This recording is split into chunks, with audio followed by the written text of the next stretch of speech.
All right, what's up? Hi, Steph. How are you? Good. How are you? Good. Thank you so much for coming on. For everyone who is not familiar with this beautiful woman, her name is Steph Landerville. She is head of Subtle But True Management, represents artists such as Matt Doe, in the beginning eras, G Dragos, and Fools of Wisdom. So many guys, right? You just have a massive team growing. Yeah. So currently it's myself and then my five artists. So like you said, there's Matt Doe, Fools of Wisdom, Dragos, Mike Danglez, and Remedy. Awesome. That's sweet. And Remedy is a female, right? A new female as well, right? Yeah, she We is. have to get her on an EXO mix. I know we've talked about that in the past, but we definitely have to do that moving forward. But yes, 100%. I wanted to have you on just because you're a threshold in this industry that really is like male dominated, especially when it comes to the concentration of artist management. And, what I was saying before, I only know really less than a handful of female managers who have kind of paved their own path and is on the same level as all the boys, and I know how tough that can be as like a female artist myself.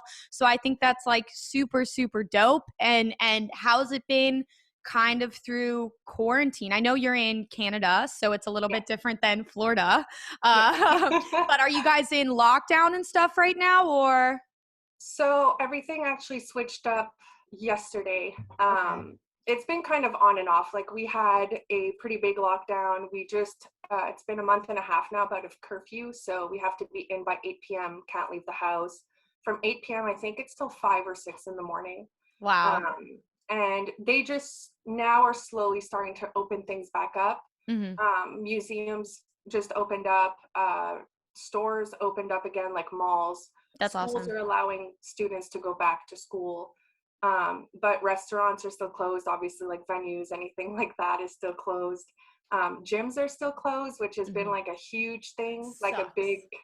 yeah. I mean, like they're kind of saying, like, oh, for the mental health of people, we need to like open stuff back up. And everyone's like, well, what about the gym, you know?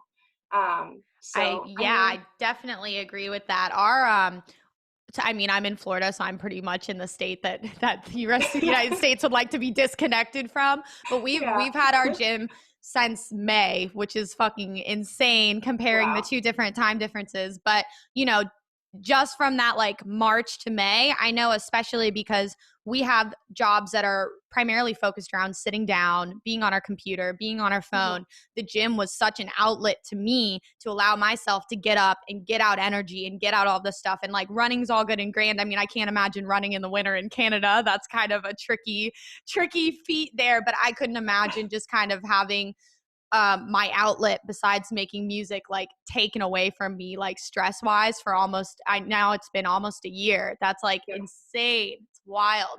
And I mean, how have your when you started to kind of take in the reality of everything that was going to happen. I know from that time bracket from like March of 2020 to like June, everyone was kind of in this mind perspective of, oh, it's going to be a 2 week lockdown. Oh, it's going to be a month lockdown. We're going to go back to normal, da da da. And I feel like mid May, we were like, damn, this shit is not going anywhere for a minute. Like, we have to buckle up. And in your kind of perspective as a manager, I know your artists were probably freaking out.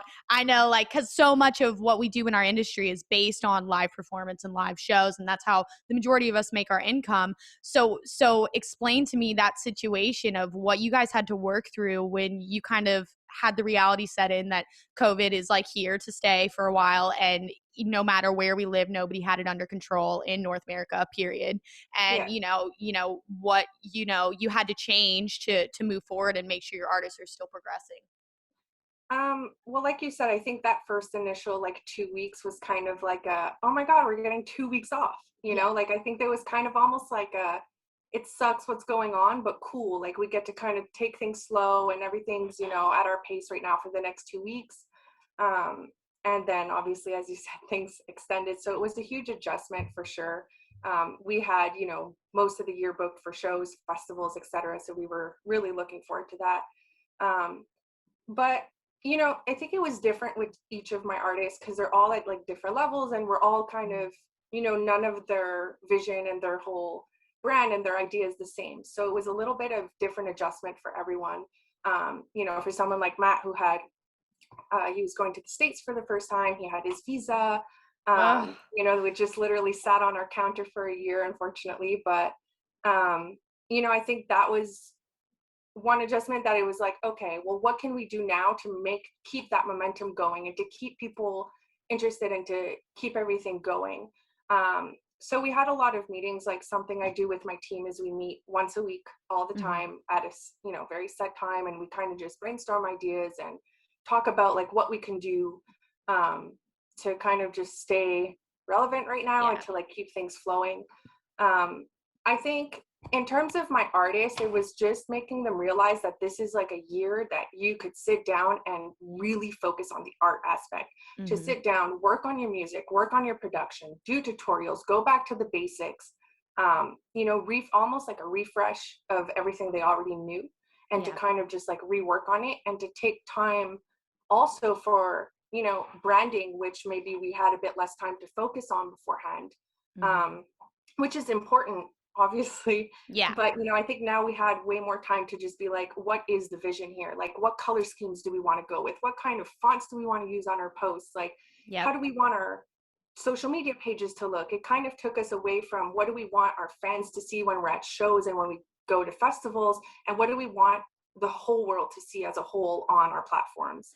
um, Absolutely. And I mean, that's debatably in my perspective, potentially even more important than the shows when it comes yep. to it, because it really does. We get so wrapped up because it goes from summer being festival season to fall being huge release season and the big bus tours. And then you go into, the festivals around New Year's Eve, and then you kind of get a little break where a lot of people are working on music, and then we have small individual shows, and then the festival circuit starts up again in the summer. So it's like you never have that time to step away.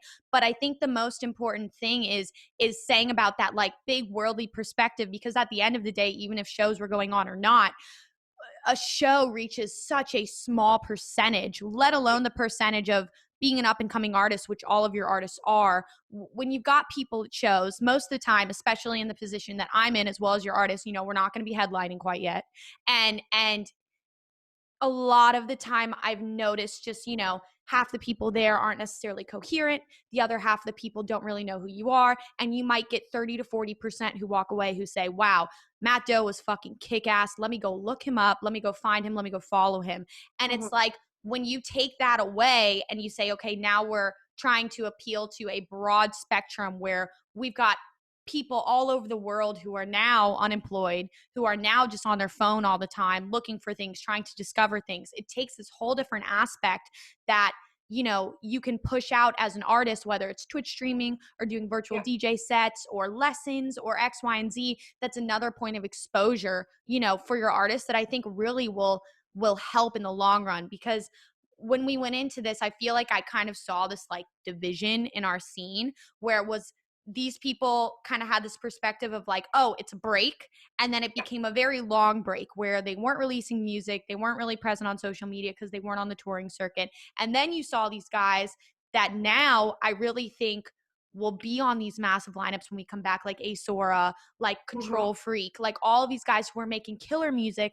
Their music was getting played out by all the big guys, but they didn't have necessarily the right team to pick them up, to put them in the places they needed to be on the touring circuit. And you saw these guys really just flourish because it became about the music. It became about the streams. It became about their, connectivity to their fans and engagement, and not just about the shows. And I think having a manager like yourself that said, okay, like, we really could disappear in this time, because I've seen artists disappear. I've seen artists that were at the top of their game in the realm of up and coming, and they were like the next ones up. And then this quarantine hit, and it was like, holy shit, I don't have music. Holy shit, I have no other way to connect to my fans Yeah. besides playing shows. So I don't know. It's very interesting. Yeah, I think, that was definitely something scary for me. I was like, I don't want us to disappear and fall under the bus, any of us, whether it Mm-hmm. be my company or my artist. That was my biggest fear, because we weren't, well, no one was ready for this. No. And, I just told everyone, I'm like, we need to find a way. I don't think most of my team doesn't really like social media. Yeah. In general, they kind of want to avoid it as much as possible, although we know it's important. So we try to always plan ahead, be like, okay, well, we have, these releases, these posts, and then what else can we kind of throw in between? Mm-hmm. Um, But I just told him, I'm like, right now we have no other way of directly connecting with our fans. You know, we always, before shows, we go and talk to people. We're in the crowd after our like sets. We're always with people, trying to just communicate with our friends, getting to know people. And that was kind of obviously taken away. So I was like, how can we as a team keep doing that? How can we let people know who we are and also get to know other people through this? So we tried, you know, finding different ways to connect. I did with subtlebuttrue some Q&As with like my artists. I have a few more set up that I'm going to do just for people to know them on a more personal level rather than Yeah. just here's my music all the time. Mm-hmm. And then, you know, with my artists, like for example, Mike Danglez, something he did is he looked at his like top 3 or 5, I don't remember the exact number, but fans, like people who always comment on his stuff and who support him and who listen to his music. And he sent them a shirt for the holidays, like for free. And he was like, I just want to thank you for, you know, being a fan and still being there through this tough time. And people like messaged us being like, oh my God, like that was the most amazing thing. And Yeah, that's amazing. That's awesome. That's a great idea. That's an yeah, awesome you know, and it idea. was like such like for us such an easy and small gesture to just like thank people who have helped us at the end of the Mm-hmm. day, because without fans, I mean, I don't, you know, there's Yeah, there's not much there. So absolutely. I mean, it's such an interesting like it's such an interesting way where before this kind of period in time, the main way I think to support, you know, an artist was either going to their shows and buying tickets to their shows or their merch. And yeah, like you had that, and then like when you took the one that really made up probably 75 to 80% of their income away, it was like, okay, so how do you divide this into multiple things, whether it's streaming, whether it's doing the virtual sets, whether it's doing lessons to make up that like predominant income. So do most of your artists have like second jobs they're doing? Are they teaching production lessons? Are they kind of doing a shit ton of all of it? Or so most of them, I think everyone except Matt actually currently has another job. yeah. um I know that Remedy's job was kind of put on hold where she was working because of everything going on. The Mm-hmm. stores closed, whereas most of my, you know, the rest of the team got to continue their jobs working from home. Yeah, So on that end, you know, they're very lucky that they kept an income going and stuff like absolutely. that.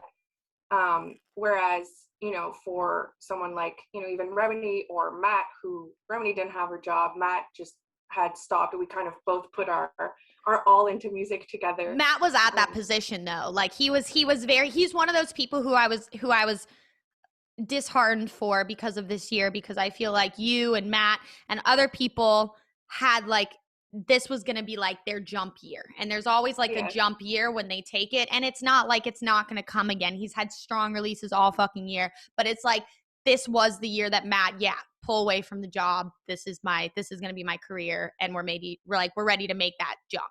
yeah, exactly. I'm not worried for him. I mean, just the stuff that he's been sending me this past year that he's working on, I'm always just like Yeah, completely yeah, mind absolutely.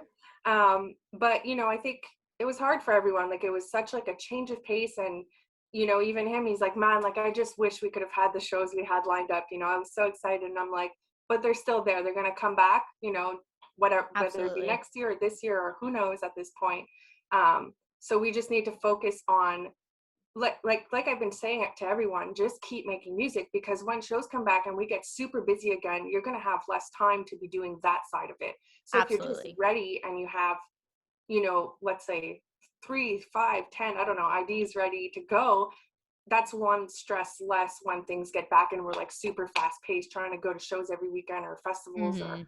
you know, whatever it may be. So And I feel like when it does come back, it's going to come back like this. Like, I yeah, feel like because it's like obviously, like, there are states such as Florida that are open and obviously they're unsafely open, but, you know, everyone's living their life here yeah, and it's like it never happened per se. But I think when states such as like the predominant states in our industry, like California, which will be the last one to open, but eventually opens and starts to do capacity things, and New York opens and starts to do capacity things. By the time those two states open up like that, everything across the United States, I think, will be open at a certain capacity. It's for just, sure. it happens to be that, you know, our industry predominantly kind of facets in liberal in or fluctuates in liberal states instead of like predominantly Republican states, because most of the red states I know right now are wide open, but that's not where we predominantly have shows.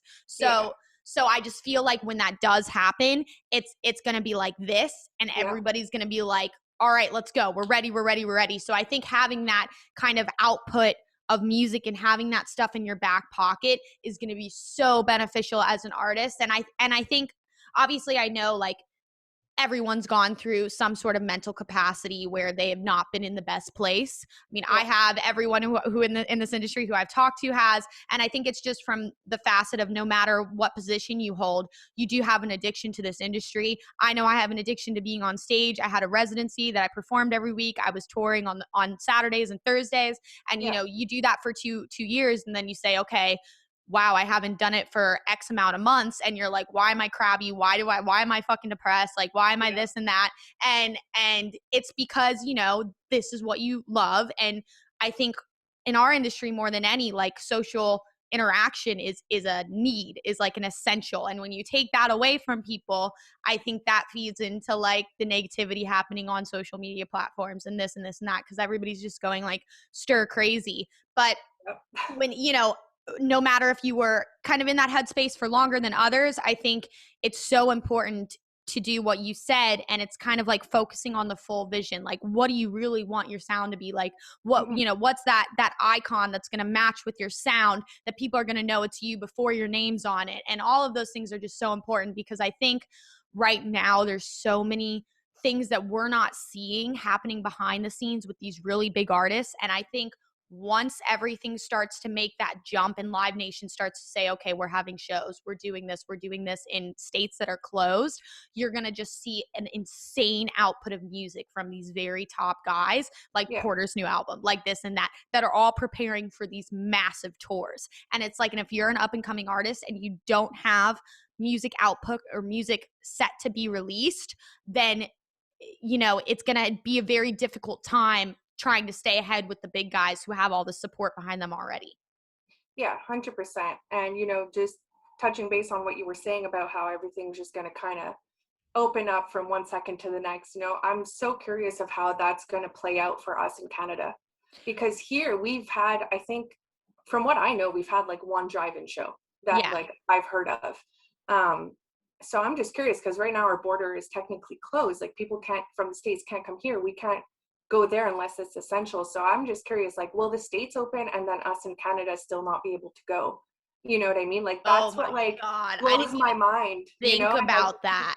yeah, and we have like we have to get a visa if we Yeah. want to go to the States. And, we work with Alex and Brian, who were working at WordPath, Yep. and, they keep telling me, they're like, we have to take it 1 month at a time right now. I can't tell you guys, get your visa. And it happens to like last year where we got it. We were all excited. We did everything we needed to do. And it literally has sat here on my desk for a year. Mm. You know what I mean? Yeah. So I'm just curious to see what'll happen there. Like, will it all open all at once, or will it be everyone in the States gets to play shows and we're just like waiting I off fucking here? Will hope Canada open not. first? Like it's, I mean, has it been, excluding states like us, has it been like very different than I would say the quarantine happening or the quote unquote lockdown happening in like the United States? Like, are people actually following the rules? Like, are the cases actually going down? Like, is your government actually taking care of you, or has it kind of been a shit show? it depends. I mean, here where I live in Quebec, I think it's been a bit of a shit show. Okay. Um, I find the rules just are at a point where they don't make sense anymore. So people don't know what to believe and what to follow because it's ever changing in Mhm. ways that are like, it just doesn't make sense. Like we recently went into a stricter lockdown with the curfew. Everything was closed, only takeout, only essential. Like you would go to any store and like things were barred off. Like you couldn't buy certain things because they weren't essential, and they didn't want it to affect the smaller businesses that had to close that were selling non-essential items. And so we did that for like a month and a bit, and things were finally going down. Like cases were dropping, things were improving.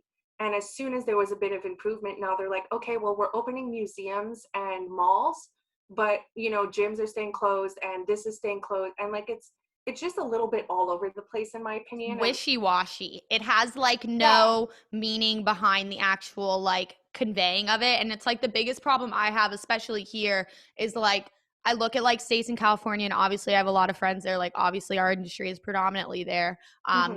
It'll definitely be, I think, a little bit different depending on how long this lasts, because I know people who have lived in LA for 10 years and they've left.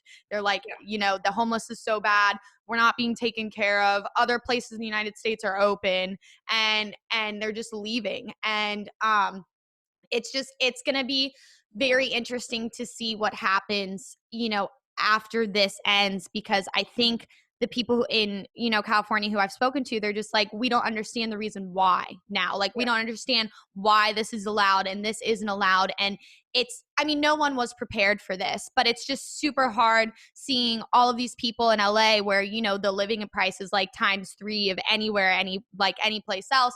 And, Yeah. all of these small businesses have closed. 75% of like independent restaurants are gone forever in LA. And it's like all of the things that made LA like LA are Yeah. like just slowly really disappearing. And the politicians are getting paid no matter what happens. So it's really hard having people who like their like livelihood isn't being like dependent or fluctuating on what is happening in the rest of the state. And it's Yeah. just like a really sad thing to see. But I know like it's happening places like, where you live, where it's just like the things don't make sense. And of course, no one was prepared for it. But at the same time, it's like, how do you like outweigh the pandemic with like mental health, with other like deaths, with other things? And it's like so hard to just compare. And I just really hope, if this ever happens in our lifetime again, that whatever government is set in place is more prepared to handle this, because like this is a shit 100%. show. And it's so Yeah. hard like looking at places in like, I'm literally, once this is over, I'm applying for a dual citizenship in Europe. Like this, like I'm like, because Amazing. this it's just so hard to like watch places. I understand like the ratio of population to others, like you can't compare them. I mean, Yeah. obviously one lives in a democratic nation, another one is like a socialist nation. Like I totally get it. But at the same time, like it's so crazy watching like places in Australia and places in New Zealand. They're just at it. Like they're back to normal life. And it's Yeah. hard for me to read people saying like life isn't going back to normal, like this is the new normal, you need to adapt, when I see other places going back to the life that they had before quarantine, because I know it's possible. But Yeah. it's just unfortunate because I just don't think that you can put the dependency on whether this pandemic is going to go away or not on the like average American, because like you've made them choose between like their livelihood and their health. And Yeah. like people don't think, like kind of looking at like the aspect of like climate change, like people don't think long term, like they don't think about their like children's children, and they don't think about X, Y, and Z. So it's like, why am I going to sacrifice my life and my livelihood when there are other people out there who are like, fuck it, and they're making money, because when all this opens up, they're going to be ahead and I'm going to be behind because I was the quote unquote good person, Yeah. So it's just it's unfortunate. But like, has the government sent you like stimulus packages or severance checks or stuff like that? Yeah, so I'm really lucky. Like we have, I think it's CRB, Canadian like emergency benefit, and I'm lucky because I started Subtle But True, which was my business, and I was Yep. self-employed, and I lost over 50% of my income realistically, Mm-hmm. because my income, for the Absolutely. most part, comes from shows and festivals Yeah. for my artists and my team. So because I lost more than 50%, I was able to apply, and I was getting, at first it was 2,000 for the month, I believe it was. Now it's 900 every 2 weeks, Mm-hmm. that we could apply for. And obviously, there's chances of getting audited. So I had to have all my papers in line to prove like I would have made Absolutely. this much every month, and Yeah. all that stuff. So on that end, I really, I'm blessed and I cannot complain. Like I've gotten definitely some financial help that was much needed, because if not, Well, it's needed. It's literally needed. And like honestly, like I don't really obviously know living costs, but yeah, $2,000 like here, like that pays my bills. That's what I pretty much spend every. That's not like groceries. That's not, the yeah, gym. That's not whatever. That's like my rent, my electric, my Wi-Fi, my water, and like my streaming services. Like that's exactly. where like the Yeah, $2,000 would go to. So it's like, even in retrospect, that definitely like helps, but I don't think it like puts you ahead, like it doesn't for allow sure. you the opportunity to get ahead financially, and X, Y, and Z. But like I'm glad that they've been helping you, because I know here it was like so wishy-washy, because I have an LLC as well. So like I Yeah, was thankfully like able to do some small business loans. And then there was like the Music Cares Act program that had like grants, but all of these grants, like they run out very quickly, obviously. And you look at music in the United States, and you look at all of like the industries and like fields of work and careers, and there's obviously thousands of them. But like I feel like the entertainment industry is one of the only places, especially predominantly like concentrating on music, that doesn't have like a union. Like if you're like an actor, you have like the SAG union, and if you're in, you know, electric, you have your union, and you're in plumbing, you have your union. And I felt like it was just like these wishy-washy grants that were like, oh, like da da da, and then the Save Your Stages things, but like you can apply for the Save Your Stages stuff, but you don't, like the independent like mom and pop venues that are now closed. And I'm not just talking about like music venues. I'm talking about like comedy clubs, theaters. Like Broadway hasn't been open since March of last year. Like I have friends who dance on Broadway, and it's like all of these places have just fallen apart, and all of the big corporations like have lawyers to obtain that money, like the money that they don't even really need. So it's like all of these like independent places that would take chances on like me or Matt Doe or any of your artists to like bring them in because they have like that genuine kind of prediction of talent and uprising talent. It's really scary because it's like, are those guys going to be left, or is it just going to be the big players who work with Disco Donnie and UTA and Paradigm, and everyone else is going to get swept to the side, you know? Yeah. And it's just going to be it's going to be super super intriguing to see what happens. I want to say all of the agencies, cuz what you were saying with like you talking to Alex from Warpath, it was kind of the same way I was with my agents, where I was like, we had a call pretty much every like 2 months, and I was just like, guys, like what's happening, like do we know what's gonna happen, like do we know where we're going? And they're like, you know, we can just take it a month at a time right now because we don't know. And originally they were like Q1 for this year, and then obviously Q1 rolled around, and here we are in February, and you know, the places that are open are like deemed like the devil places, and then the places that are closed are like miserable. And so now they're saying Q3. So I really hope by like September, October, thinking that's like maybe realistic, especially with like the vaccination rollouts. Even though it's a mess, at least they're being rolled out. Like, are vaccinations being rolled out where you guys are? Yeah, I know a lot of people got like the first Like the dose of first shots. round and stuff? Yeah, exactly. I know, I mean, I've tried to kind of stay off of the news lately. It's been Yeah. like very overwhelming. So I'm not exactly sure like where we're at with all that, but I do know like my cousin's girlfriend who works in like a hospital, she got vaccinated. So I know it's happening. I know from what I've heard, there was like a pause on something for like the second dose coming in. I don't know. I honestly just like can't keep up anymore. I'm just kind of like you said, like it's, you know, some things are 1 month at a time, but a lot of other things, like for my personal life, has been one day at a time. I can't even look further at this point. It's Yeah, overwhelming, absolutely. which such an adjustment, right? Like I used to start the year and look for the whole year ahead. You know, Yep. we kind of had a whole year planned of stuff, and now it's like, okay, for work, let's take it a month at a time, and for like life, it's gonna be day by day right now. So Absolutely. Well, it just sucks to like get your hopes up in some sort of yeah, capacity and then be like, oh, okay, never mind. Because things are still like in the States and obviously in Canada as well, changing yeah, day by day. Like exactly. I was fully expecting. I mean, I know I guess it's not realistic because like the mortality rate has substantially gone down, even though cases have gone up, just because people like myself and yourself and people our age are out and they're getting it, and you know, it's like it's this, Yeah, you know, sickness, and then they get over it, but they're still going to get tested. Like I have to go get tested for my job bi-weekly, and then I know a lot of people, especially if they work in like nightlife or if they work in like doctors offices and stuff, they get tested almost every day. So like all of those things are being reported, and a lot, obviously if you yeah, have it, a lot of people don't show symptoms and everything. But I was expecting when Biden got into office that like maybe we were going to go into like a lockdown. Like maybe he was going to put like an executive order out and it was going to be a lockdown. But I guess all he did was say that federal businesses like the mail and like X, Y, and Z, they all have to wear their masks, which like they were anyways. So I don't really know if that did it. It didn't really do anything. But yeah, it's gonna be definitely interesting. But I wanted to ask you before yeah. we like, I know it's like I feel like I could talk about COVID for the whole entire hour and just not stop. I feel you. Going into like you starting your team, um Yes. obviously what I said earlier, you are a female manager, which is like super kick-ass. Like I think that's fucking awesome. And you don't have, you know, all girl artists, you have predominantly male artists on your team. When you started Subtle But True, you know, what made you get into this like lane? Like were you originally like a raver and you were like, hey, I want to be on the back end of the industry. I don't want to make music. I want to manage. I want to do X, Y, and Z. Did you start as a promoter or how did that all like play out? I actually love this story, so I'm happy you Okay, asked. yay.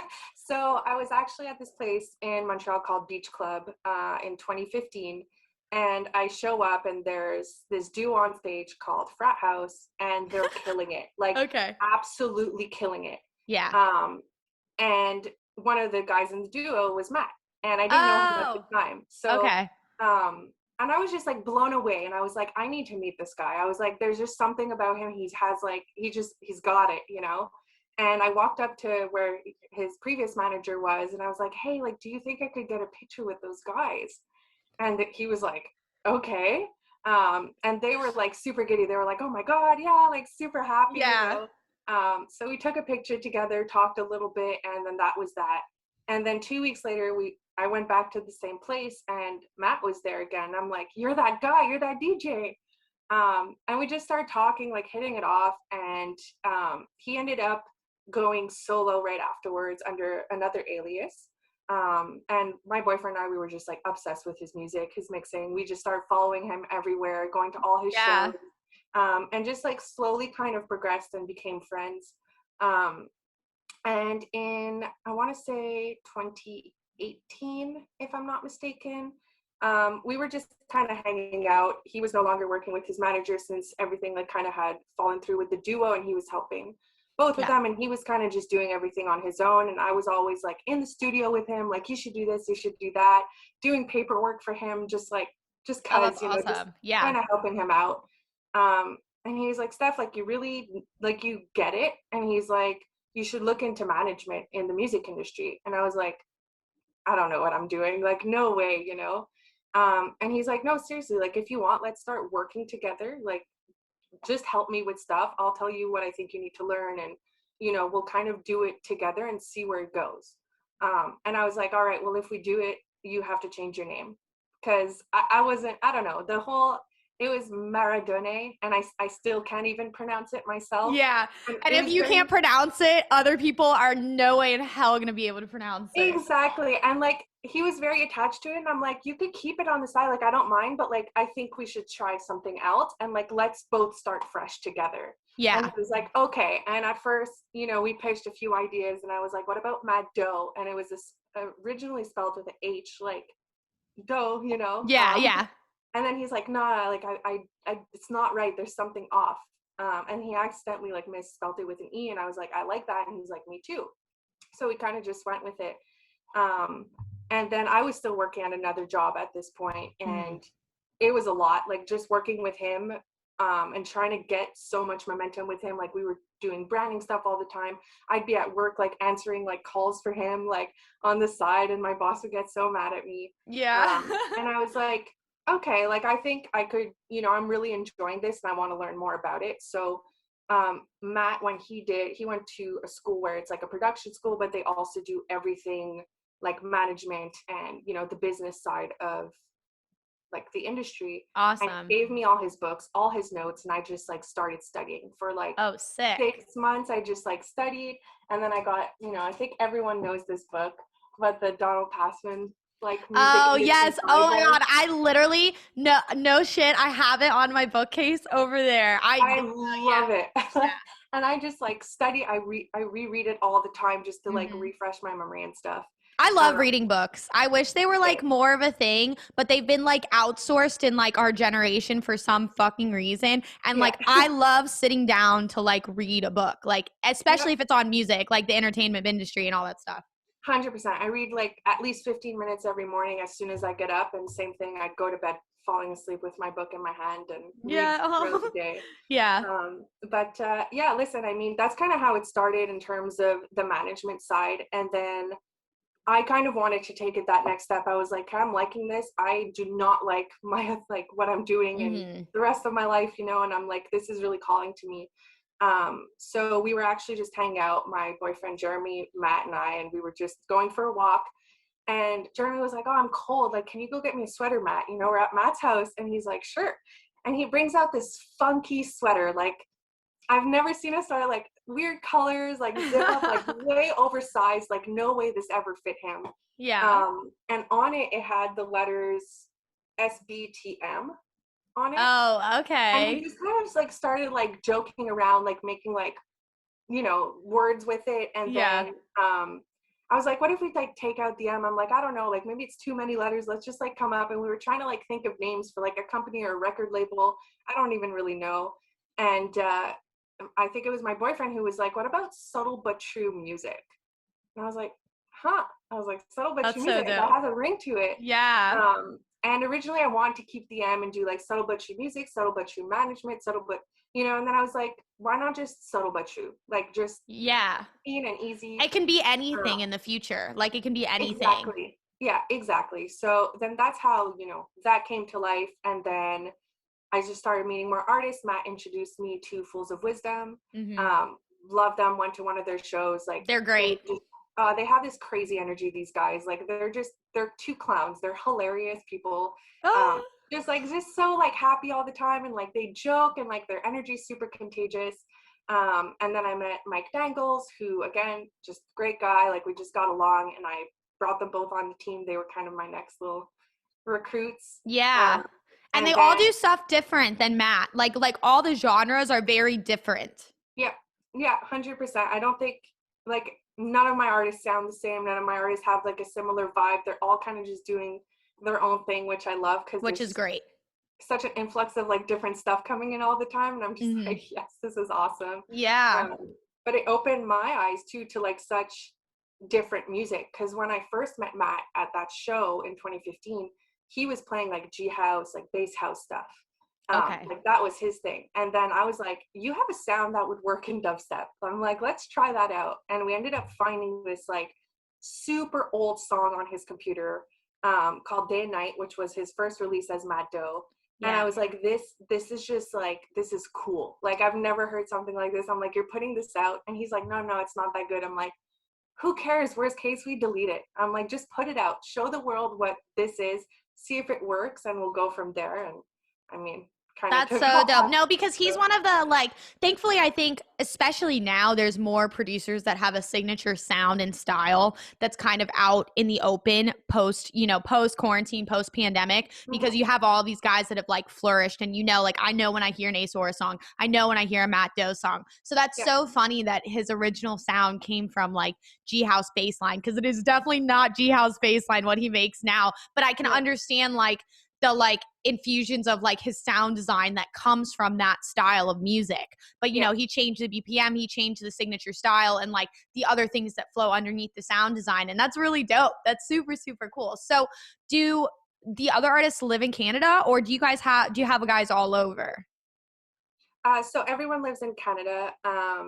Okay. Most of them all live like very close by. Like Remedy lives not very far from me, and everyone else lives about an hour away. They all live in the same area. Dragos, Fools of Wisdom, Mike Dangles, and Matt all live Okay. within like 15 minutes of each other. They Oh, all that's pretty much awesome. grew up together. So yeah, Okay, sweet. And then what we were kind of talking about earlier before we got on was, you originally managed Equi, yeah, and he's doing wonderful. He's flourishing. He's killing fucking it. yeah, he's Absolutely killing killing it. it. And we had the discussion that I would like for a few, other artists or aspiring, artist managers to hear about kind of you guys deciding to go separate ways, and how it didn't have to be a bad ending, and it didn't have to be kind of Not a at all. sour thing. So tell me how that kind of came into fruition and you guys decided to part ways. 100%. I mean, we were both kind of just having our differences with the way we worked in general, Hmm. which, I think could happen with literally anyone. I think the main thing for me, anyways, was that we had, he lived in BC, which is a 3-hour time difference than I have here. So I'd Yeah. be kind of finishing up my work day, and he'd be kind of starting his, Yeah. and he'd, need answers from me. And I was like, I'm having supper, like I can't answer you right now, or let me get back to it tomorrow. And it just kind of made the dynamic so different than what I was able to do with the artists who live close by, where we're in the same time zone and we're on the same schedule, and stuff like that. So we both, you know, it was a hard talk, obviously. Like, I loved working with it. We both loved Yeah. working with each other. We had such a good time. He's a great kid. And it wasn't easy, you know. I think on both ends was just kind of like a bittersweet moment that I Yeah. think we both knew in order for individually to like succeed in this, like, it just didn't make sense to keep working together. So Absolutely. yeah, and it was like super easy, like super smoothly done. I was like, no problem, you know, like, I'm not here to hold on to you and keep you in my life forever and make you do stuff that like you don't want to do. And like, if you don't feel, you know, if we didn't feel that we were able to progress together, I didn't see a point, and I don't think he saw a point of continuing to work together. So yeah, it was like obviously a sad conversation, and we Yeah. kind of just, you know, both agreed that it just made more sense for him to, you know, maybe find someone else or work, you know, on his own for a little bit. And I, you know, I even told him, we talk almost every day still. I always like to give him Absolutely. feedback and like help him with stuff. And, you know, he's always going to be part of the, you know, SBT fam, I call it. Yeah. He still talks to all my artists all the time. Like, we still have a group chat with him, you know, that we like all Mhm. just like talk to each other and stuff. So he's still part of the family. I think it just, you know, if it doesn't work, it doesn't work. And I think forcing something to work just doesn't benefit anyone in the end.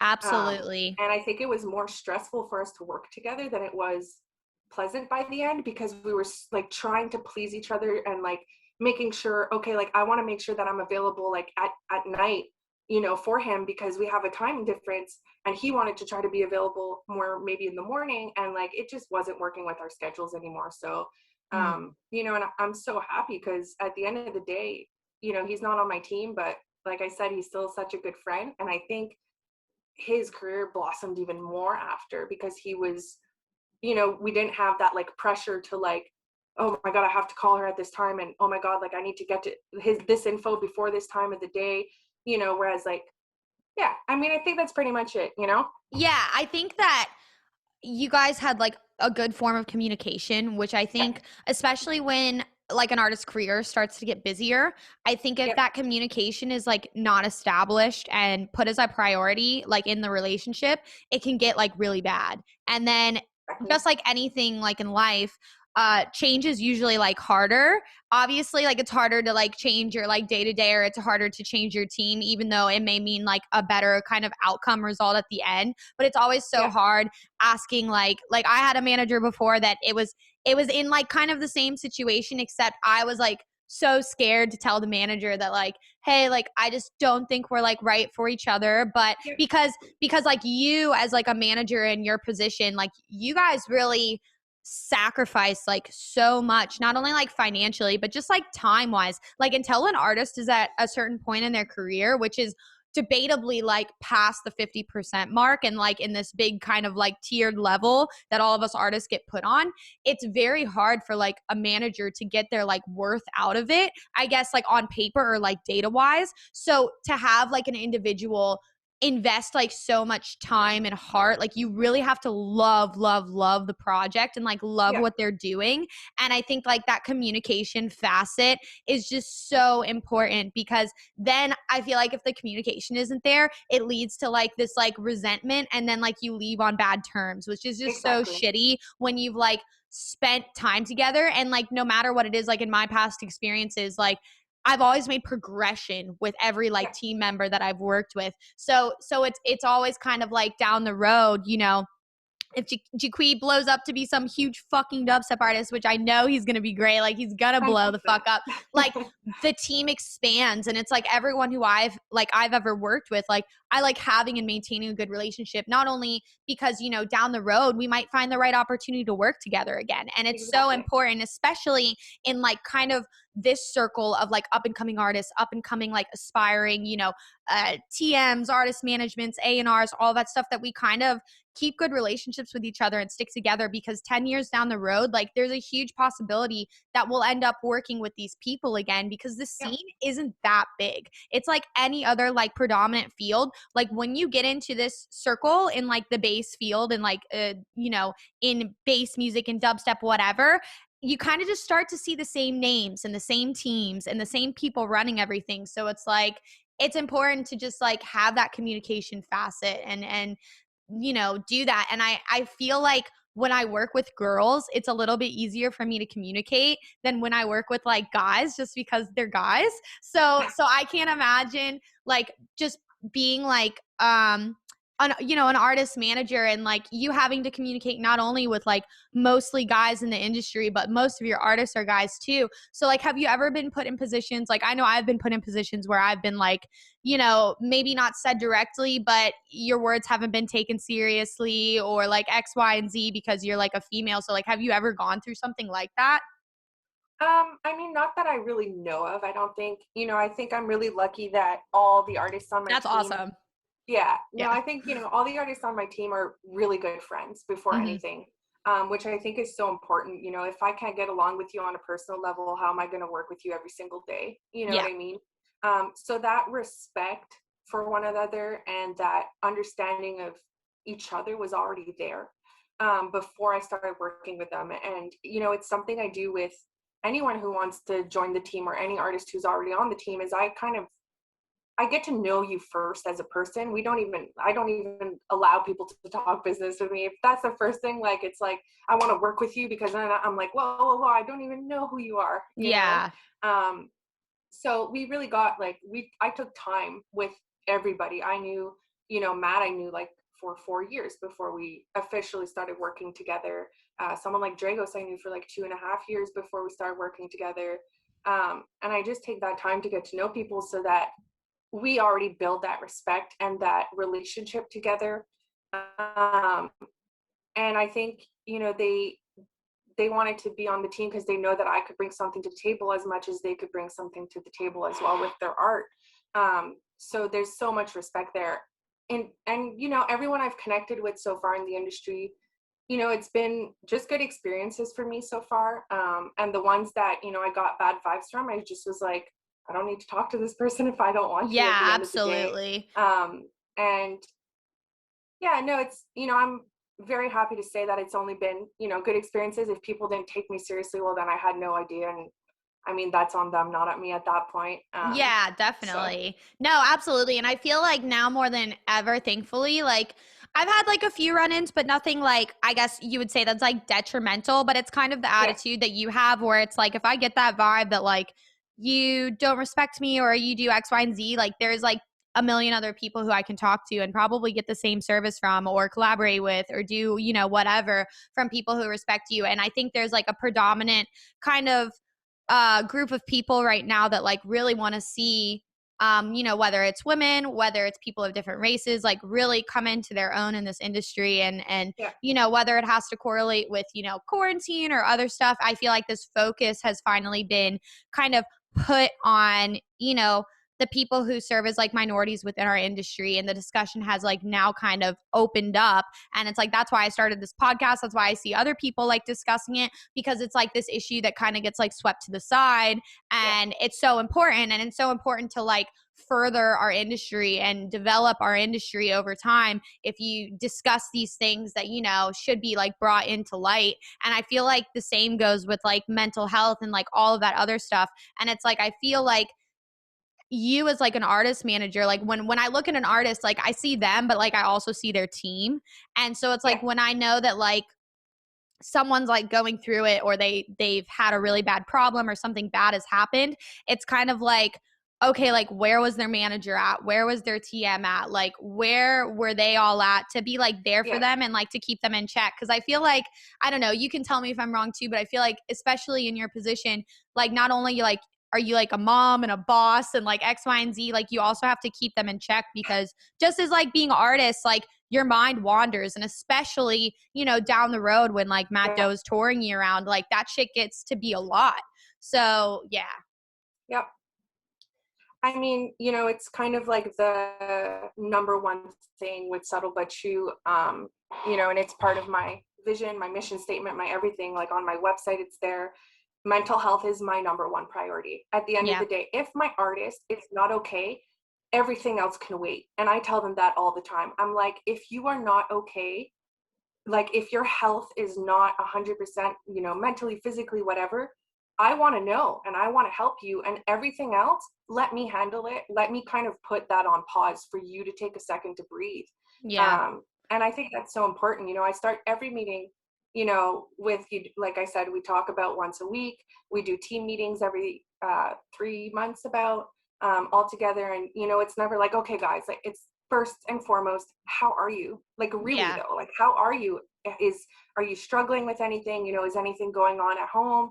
And I don't expect them to give me their life information and to tell me every single thing.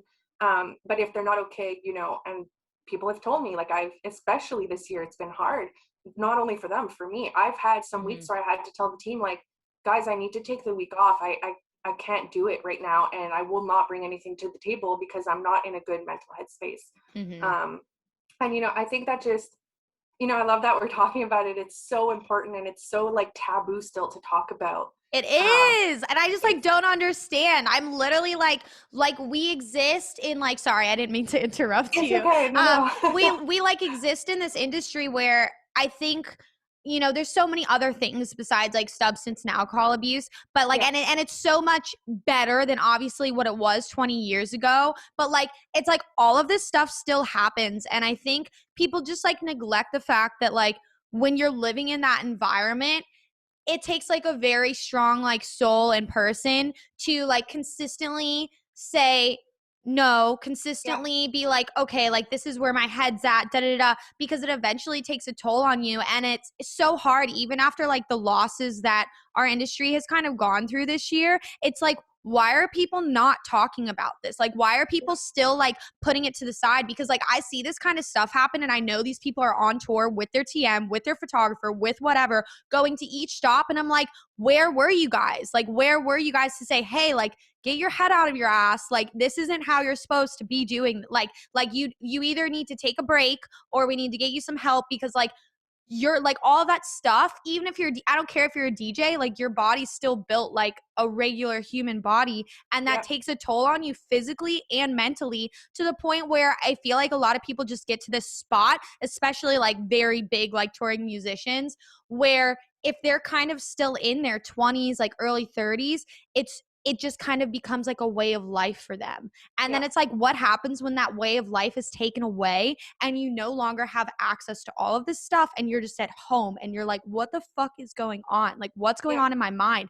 And I feel like that's what has like driven people to do things that like has really affected our scene. And I think it's so important to have the conversation because I do put it on the artist manager to like make sure that their artist is okay, you know?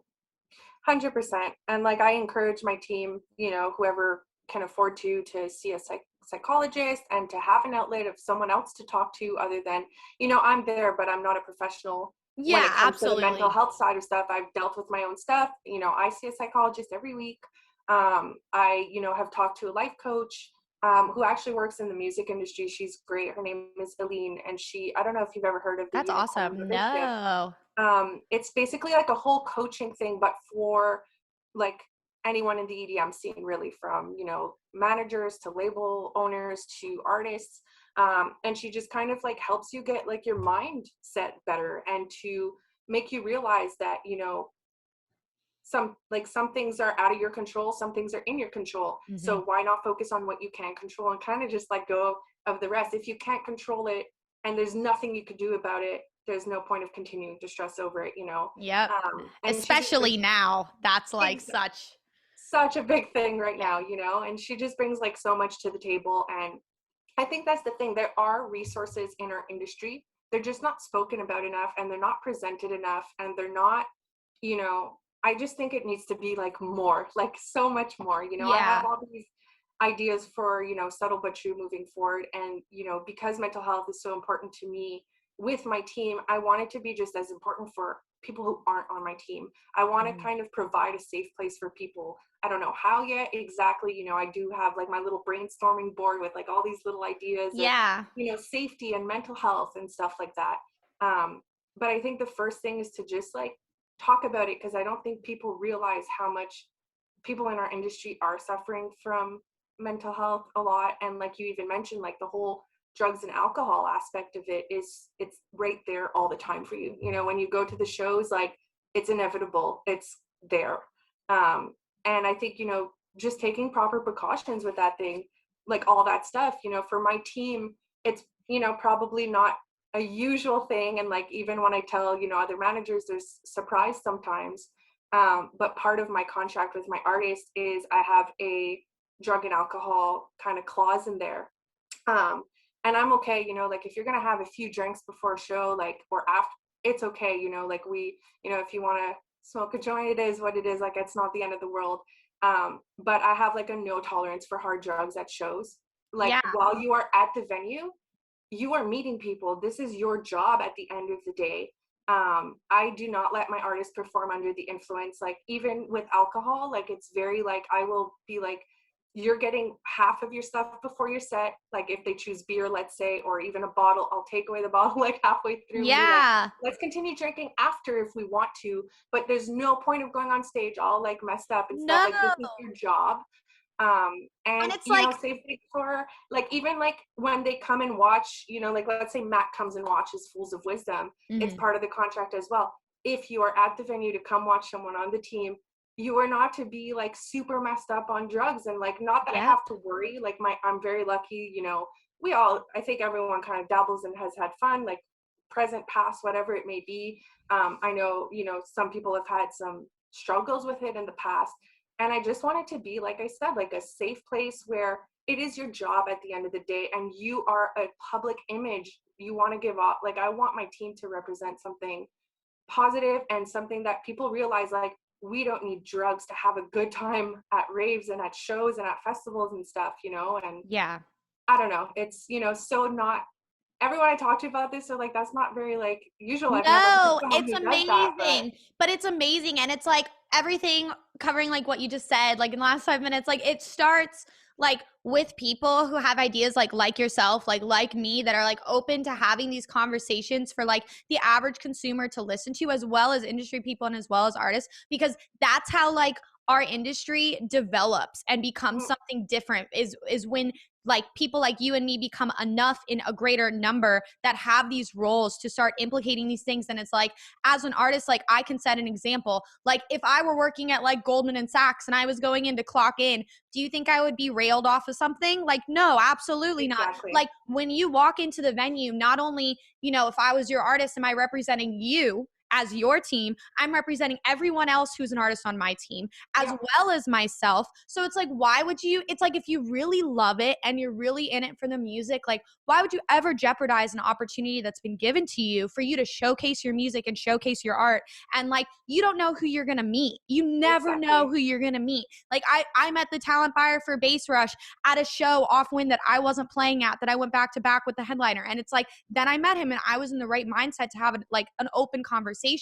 And like, Yeah, I'm a person where, yeah, I have a little bit of social anxiety, but when I'm really like not okay is when I've had way too much to drink or way too much of whatever. Then I really can't have a conversation. And in exactly. turn, I just lost an opportunity that I could have had to not only like better myself, but better my team, better my other artists.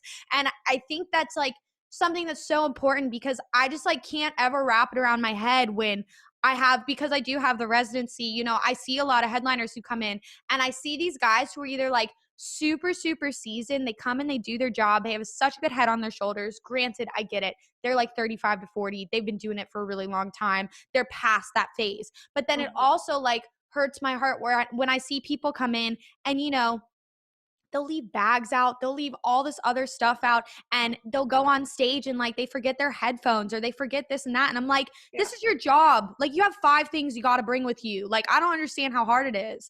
And yeah, and it's just like it's not worth it, and there's nothing that's going to benefit yourself from it. And it's like, I just feel like as like the crowds get bigger and you do more and like over and over time, like if you have such a big like anxiety with being on stage, like the only way to like face it and conquer it is to do it sober and to do it and be like, okay, how do I figure this out? Because then you can put other things into place where you're not potentially like jeopardizing it. But if you need like a whole fucking bottle or a whole whatever to get up there and like do what you do on stage, like I feel like that's the point where like a team member has to come in and be like, hey, like we got to figure this out because you're so talented. And why would you ever put your life in jeopardy or your career in jeopardy just because you have to do it, because you don't have to. And yeah. think it's like starting that and nipping it at the bud with like having the focus on mental illness and having the focus on, you know, what's being presented to you. Because if, you know, I've talked to people too and they're like, oh, well, like it's easy to make the choice to say no. Like it's easy to do X, Y, and Z. And it's like, yes, I get that. But are you playing club shows 3 times, you know, 3 times a week, every single week for 6 months at a time? Because eventually it gets to that point where it's not easy to say, you know, no. And that's just the reality of it, you know? Yeah, it's not, you know, it could be easy for one person to say no, but someone might have struggled 5 years ago with Absolutely. substance abuse, and for them it's really not easy, you know what I mean? And that's the thing, like, to me it's like there's a time and place for everything. Like, I'm Yeah. not like, you can never do drugs or drink, like, No, look no, at the you know. industry we're in. Yeah. Exactly. Like, there's a time and place for, you know, I think we all go to festivals like a few times a year and like have a Yeah. good time, and it is what it is. Like, I'm not trying to, you know, at the end of the day, it's not about controlling your everyday. It's about controlling your, like, not controlling, but making sure that you're doing this and taking it seriously as a job. And I tell them all the time, I'm like, if you want to, you know, I'm super into, like, especially lately, like manifesting and like, Yeah. you know, just positive affirmations and seeing what you want to attain.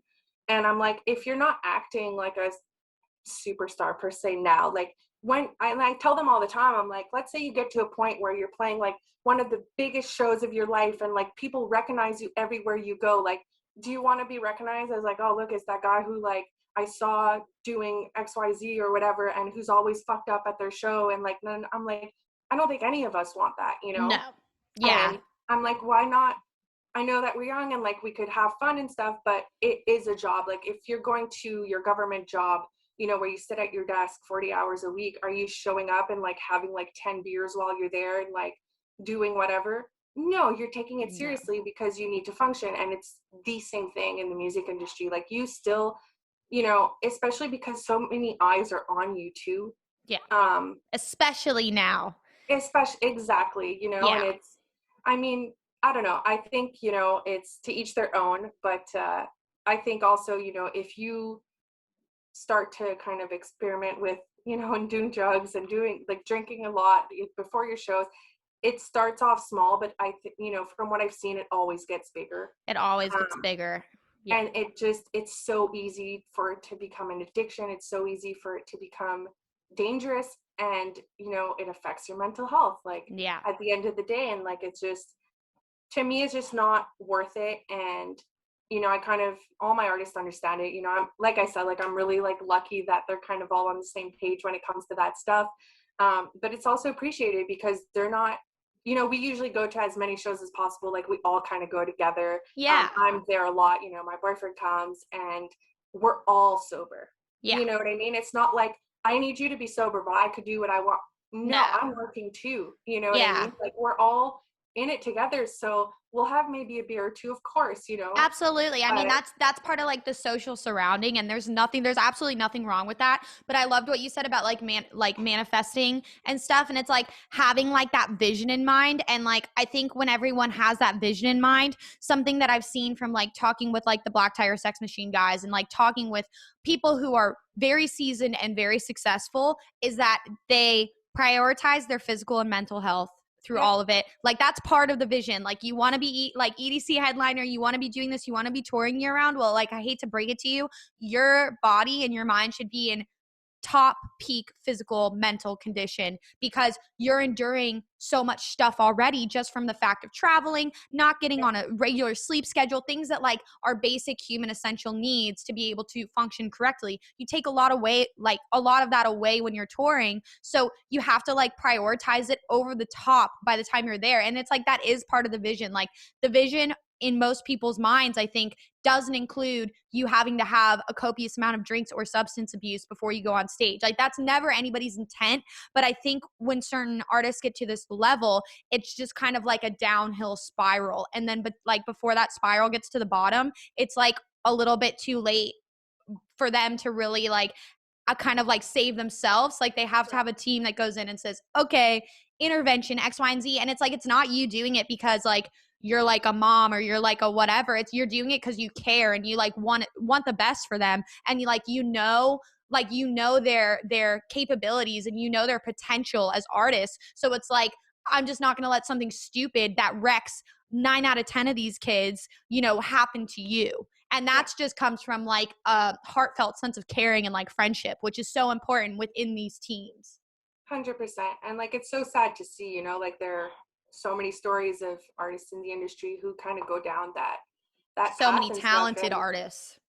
that's the thing, you know, and at the end of the day, it's just like, to me, that's sad. And I don't want to see anyone really, not just my artists, but I don't want to see people going through that. And if I could do my part with my team to kind of just let them know what is important in that sense, and to kind of find ways to help on that aspect and on that spectrum, and to tell them like, listen, like, I don't want to see you go there. You know, I've dealt with personal stuff, you know, one of my family members who had like addiction issues, and it's not pleasant to see. It's not pleasant to the person itself who's going through that. It's not fun for them just as much as it's not fun for everyone around them. And I remind them all the time, kind of like you said before, what you do not only affects your career, it affects my career, and it affects the career of all the other artists on the team. Do you want to put everyone else through that? You know what I mean? And I don't know, at the end of the day, we're lucky we have that really like tight knit family, which is awesome, vibe. You know, we talk to each other all like pretty much every single day. We have our little group chats, we have our, you know, team sessions and stuff. And I think everyone kind of realizes the importance of that, of we are a team, we all represent each other, we're all helping each other get to where we want to be. And it's not by falling down, you know, like a dark path or like a, you know, whatever you want it to be, that we're going to get there. So, I mean, listen, it happens, like, you know, not only in terms of, you know, we're talking mental health here, people will go through hard times. It's inevitable. Like, it's inevitable. Not always going to be butterflies and rainbows and happiness and all that stuff.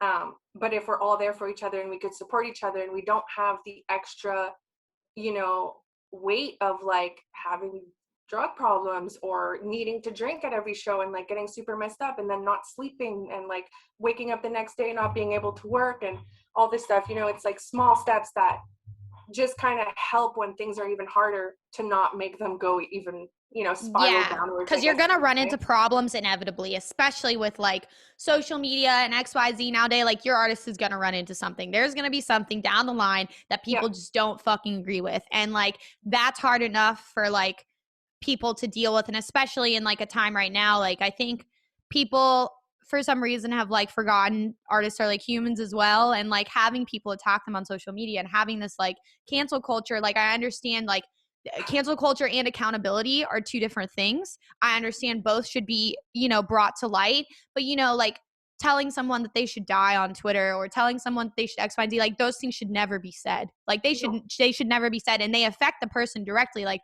I know artists right now that like are playing shows. Like, I'm on a W-2. Like, I have a residency. I'm an employee along with 85 other people at a restaurant, at a bar, at a club. And I know really big artists that are taking shows right now that, you know, live in this state, and like they're off their Twitter because they are in such a bad mental place. And I've seen them and I've gone to lunch with them, and like their mental capacity right now is fucked. And on top of that, they can't even see anybody who they want to see because like everyone who's on their team is out of the state of Florida besides their manager. So it's like, it really gets to these guys. And I don't think people understand that sometimes.